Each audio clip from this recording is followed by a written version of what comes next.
ಗೋವಿಂದ ಗೋವಿಂದ ರಥಾಂಗಪಾಣೆ ಗೋವಿಂದ ಗೋವಿಂದ ನಮಂತಿ ಚೇತ. ಲಕ್ಷ್ಮೀ ಸಮೇತ ಶ್ರೀ ಸತ್ಯನಾರಾಯಣ ಸ್ವಾಮಿನೇ ನಮಃ. ಈ ದಿವಸ ವನಹುಣ್ಣಿಮೆ ಬನಶಂಕರಿ ದೇವರು ಹುಟ್ಟಿರ್ತಕ್ಕಂಥ ದಿವಸ, ಭಾಳ ವಿಶೇಷವಾಗಿರ್ತಕ್ಕಂಥ ಈ ಪುಷ್ಯ ಮಾಸದ ಹುಣ್ಣಿಮೆ.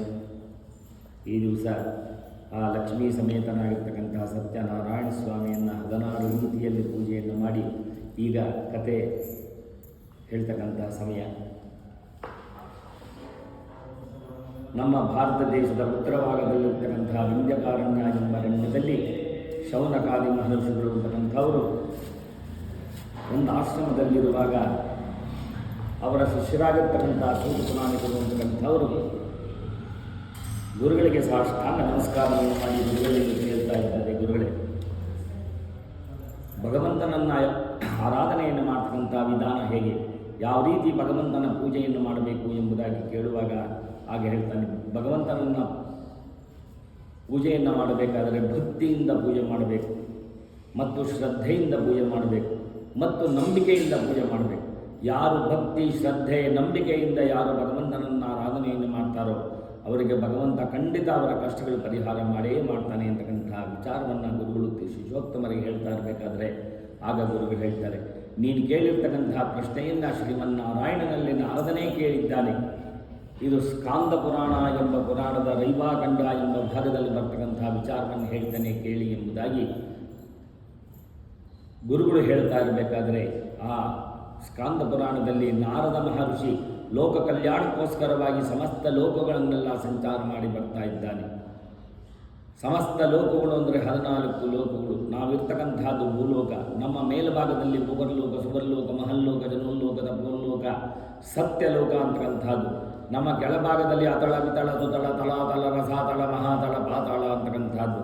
ಈ 14 ಲೋಕಗಳನ್ನೆಲ್ಲ ಸಂಚಾರ ಮಾಡಿ ಭೂಲೋಕಕ್ಕೆ ಬಂದು ನೋಡುವಾಗ ಭೂಲೋಕದಲ್ಲಿರ್ತಕ್ಕಂಥ ಜನಗಳಲ್ಲಿ ಒಬ್ಬೊಬ್ಬರಿಗೆ ಒಂದೊಂದು ರೀತಿಯಾಗಿರ್ತಕ್ಕಂಥ ಯೋಚನೆಗಳು, ಕಷ್ಟಗಳು, ಚಿಂತೆಗಳನ್ನೆಲ್ಲ ನೋಡುವಾಗ ಇಷ್ಟೆಲ್ಲ ಭಗವಂತನನ್ನು ಆರಾಧನೆಯನ್ನು ಮಾಡ್ತಾ ಇದ್ದರೂ ಕೂಡ ಯಾತಕ್ಕೋಸ್ಕರವಾಗಿ ಇಷ್ಟೊಂದು ಕಷ್ಟಗಳನ್ನು ಪಡ್ತಾ ಇದ್ದಾರೆ, ಈ ಕಷ್ಟಗಳು ಪರಿಹಾರ ಮಾಡಬೇಕು ಎಂಬುದಾಗಿ ಯೋಚನೆಯನ್ನು ಮಾಡಿ ನಾರದ ಮಹರ್ಷಿ ಸತ್ಯಲೋಕದಲ್ಲಿರ್ತಕ್ಕಂಥ ವೈಕುಂಠ ನಿವಾಸಕ್ಕೆ ಶ್ರೀಮನ್ನಾರಾಯಣನನ್ನು ಸ್ಮರಣೆ ಮಾಡುತ್ತಾ, ಹಾಡುತ್ತಾ, ಹೊಗಳುತ್ತಾ, ನಾನಾ ರೀತಿಯಲ್ಲಿ ಭಗವಂತನ ಪ್ರಾರ್ಥನೆಯನ್ನು ಮಾಡುತ್ತಾ ವೈಕುಂಠ ನಿವಾಸಕ್ಕೆ ಹೋಗುವಾಗ ವೈಕುಂಠ ನಿವಾಸದಲ್ಲಿ ಶ್ರೀಮನ್ನಾರಾಯಣ ಶಂಖಚಕ್ರ ಗದಾಹಸ್ತ ವನಮಾಲ ಪುನಿತನಾಗಿ ನೀಲಿವರ್ಣನಾಗಿ ಮಹಾಲಕ್ಷ್ಮಿ ಸಮೇತನಾಗಿರ್ತಕ್ಕಂಥ ಭಗವಂತನನ್ನು ನೋಡಿ ಬಹಳ ಸಂತೋಷದಿಂದ ಸಾಷ್ಟಾಂಗ ನಮಸ್ಕಾರವನ್ನು ಮಾಡಿ ಭಗವಂತನಲ್ಲಿ ಕೇಳ್ತಾನೆ, ಭಗವಂತ, ಲೋಕ ಕಲ್ಯಾಣಕ್ಕೋಸ್ಕರವಾಗಿ ಸಮಸ್ತ ಲೋಕಗಳನ್ನೆಲ್ಲ ಸಂಚಾರ ಮಾಡಿ ಬಂದೆ, ಆದರೆ ಭೂಲೋಕದಲ್ಲಿರ್ತಕ್ಕಂಥ ಜನಗಳಲ್ಲಿ ಒಬ್ಬೊಬ್ಬರಿಗೆ ಒಂದೊಂದು ರೀತಿಯಾಗಿರ್ತಕ್ಕಂಥ ಯೋಚನೆಗಳು, ಕಷ್ಟಗಳು, ಚಿಂತೆಗಳು,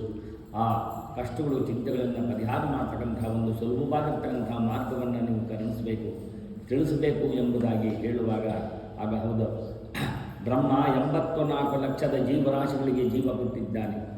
84 ಲಕ್ಷದ ಜೀವರಾಶಿಗಳಿಗೆಲ್ಲ ಶ್ರೇಷ್ಠವಾಗಿರ್ತಕ್ಕಂಥ ಜೀವ ಮನುಷ್ಯನ ಜೀವ. ಮನುಷ್ಯನಿಗೆ ಇದು ಮಾಡಬೇಕು, ಇದು ಮಾಡಬಾರ್ದು, ಇದು ನೋಡಬೇಕು, ನೋಡಬಾರ್ದು, ಇದು ಕೇಳಬೇಕು, ಕೇಳಬಾರ್ದು ಅಂತಕ್ಕಂಥದ್ದೆಲ್ಲ ತಿಳಿದಿದೆ. ಬೇರೆ ಪ್ರಾಣಿಗಳಿಗೆ ಹಾಗಲ್ಲ. ಮನುಷ್ಯ ತಿಳಿದೇ ಮಾಡಿರ್ತಕ್ಕಂಥ ತಪ್ಪಿಗೆ ನಿವಾರಣೆ ಇದೆ, ಮಾಡ್ತಕ್ಕಂಥ ಕೆಲಸಕ್ಕೋಸ್ಕರವಾಗಿ ಮಾಡ್ತಕ್ಕಂಥ ತಪ್ಪಿಗೂ ನಿವಾರಣೆ ಇದೆ. ಆದರೆ ಅದು ಮಾಡಬಾರ್ದು, ಕೆಟ್ಟದು ಅಂತ ತಿಳಿದೋ ಮಾಡ್ತಕ್ಕಂಥ ತಪ್ಪಿಗೆ ನಿವಾರಣೆ ಇಲ್ಲ, ಅವನು ಅನುಭವಿಸಿ ತೀರಬೇಕಾಗುತ್ತೆ. ಅದಕ್ಕೋಸ್ಕರವಾಗಿ ಸತ್ಯನಾರಾಯಣ ಎಂಬ ವ್ರತವಿದೆ. ಆ ವ್ರತವನ್ನು ಯಾರು ಭಕ್ತಿಯಿಂದ ಪೂಜೆ ಮಾಡ್ತಾರೋ, ಶ್ರದ್ಧೆಯಿಂದ ಪೂಜೆ ಮಾಡ್ತಾರೋ, ನಂಬಿಕೆಯಿಂದ ಯಾರು ಪೂಜೆ ಮಾಡ್ತಾರೋ ಅವರಿಗೆ ಖಂಡಿತ ಅವರ ಕಷ್ಟಗಳು ಪರಿಹಾರ ಮಾಡ್ತೇನೆ, ಇದು ಸತ್ಯ ಎಂಬುದಾಗಿ ಶ್ರೀಮನ್ನಾರಾಯಣನೇ ನಾರದನಿಗೆ ಹೇಳಿದ್ದಾನೆ. ಆ ವಿಚಾರ ಕೇಳಿ ಬಹಳ ಸಂತೋಷಪಟ್ಟು ಈ ಪೂಜೆಯನ್ನು ಯಾವ ದಿವಸ ಮಾಡಬೇಕು, ಎಲ್ಲಿ ಮಾಡಬೇಕು, ಹೇಗೆ ಮಾಡಬೇಕು ಎಂಬುದಾಗಿ ಕೇಳುವಾಗ ಆಗ ಹೇಳ್ತಾನೆ, ಈ ಪೂಜೆಯನ್ನು ಮಾಡಬೇಕಾದ್ರೆ ವರ್ಷದಲ್ಲಿ ಯಾವ ದಿವಸ ಬೇಕಾದರೂ ಮಾಡಬಹುದು. ಅದರೊಳಗೆ ಹುಣ್ಣಿಮೆ, ಏಕಾದಶಿ ಇಂಥ ದಿವಸಗಳಲ್ಲಿ ಬಹಳ ಶ್ರೇಷ್ಠವಾಗಿರ್ತಕ್ಕಂಥದ್ದು. ಮನೆಯಲ್ಲಿ ಮಾಡ್ತಕ್ಕಂಥದ್ದು ಬಹಳ ಒಳ್ಳೆಯದು. ಮನೆಯಲ್ಲಿ ಆಗದೇ ಇದ್ದ ಪಕ್ಷದಲ್ಲಿ ದೇವಸ್ಥಾನದಲ್ಲಿ, ನದಿ ತೀರದಲ್ಲಿ ಬೇಕಾದರೂ ಮಾಡಬಹುದು. ಮಹಾಗಣಪತಿಯ ಪೂಜೆಯನ್ನು ಮಾಡಿ, ಆದಿತ್ಯಾದಿ ನವಗ್ರಹಗಳ ಪೂಜೆಯನ್ನು ಮಾಡಿ, ಲಕ್ಷ್ಮೀನಾರಾಯಣನನ್ನು ಒಂದೇ ಕಲಶಕ್ಕೆ ಆವಾಹನೆಯನ್ನು ಮಾಡಿ 16 ರೀತಿಯಲ್ಲಿ ಭಗವಂತನ ಪೂಜೆಯನ್ನು ಮಾಡಿ, ಆ ಭಗವಂತನ ಪ್ರಸಾದವನ್ನು ಯಾರು ಸ್ವೀಕರಣೆ ಮಾಡ್ತಾರೋ, ಪೂಜೆಯನ್ನು ಯಾರು ನೋಡ್ತಾರೋ, ಯಾರು ಕೇಳ್ತಾರೋ ಅವರಿಗೆಲ್ಲರಿಗೂ ನಾನು ಕಾಪಾಡ್ತೇನೆ, ಇದು ಸತ್ಯ ಎಂಬುದಾಗಿ ಹೇಳಿರ್ತಕ್ಕಂಥ ವಿಚಾರವನ್ನು ತಿಳಿದುಕೊಂಡು ಭೂಲೋಕಕ್ಕೆ ಬಂದು ಭೂಲೋಕದಲ್ಲಿ ಆ ದಿವಸದಿಂದ ಈ ದಿವಸದವರೆಗೂ ಯಾರು ಸತ್ಯನಾರಾಯಣ ಸ್ವಾಮಿಯ ಪೂಜೆಯನ್ನು ಭಕ್ತಿಯಿಂದ ಪೂಜೆ ಮಾಡ್ತಾ ಇದ್ದಾರೋ, ಪೂಜೆಯನ್ನು ಯಾರು ನೋಡ್ತಾರೋ ಅವರಿಗೆಲ್ಲರಿಗೂ ಭಗವಂತ ಒಳ್ಳೇದು ಮಾಡ್ತಾ ಇರ್ತಕ್ಕಂಥ ವಿಚಾರ ನಾರದ ಮಹರ್ಷಿ ಎಲ್ಲರಿಗೂ ತಿಳಿಸಿದ್ದಾನೆ ಅಂತಕ್ಕಂಥ ವಿಚಾರವನ್ನು ಈ ಮೊದಲನೇ ಅಧ್ಯಾಯದಲ್ಲಿ ಹೇಳಿ ಸಮಾಪ್ತಿಯಾಗುತ್ತೆ.